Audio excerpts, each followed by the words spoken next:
ನ ದೇವೇಭ್ಯೋ ನ ವಿಪ್ರೇಭ್ಯೋ ನ ದೇವೇಭ್ಯೋ ನ ವಿಪ್ರೇಭ್ಯೋ ನ ಬಂಧುಭ್ಯೋ ನ ಚಾತ್ಮನೆ ನ ಬಂಧುಭ್ಯೋ ನ ಚಾತ್ಮನೆ ಜಲಾರಿ ನೃಪ ಚೋರೇಭ್ಯೋ ಜಲಾರಿ ನೃಪಚೋರೇಭ್ಯಃ ನಿಶ್ಚಿತಂ ಧನನಾಶನಂ ನಿಶ್ಚಯಂ ಧನನಾಶನಂ.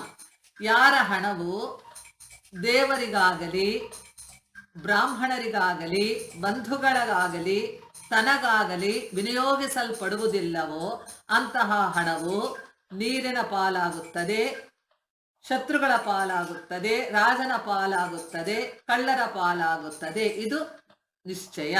The wealth that is not used for worshipping gods or honoring wise men or helping the relatives or for enjoying oneself will surely get destroyed by water or enemy or the king or thieves.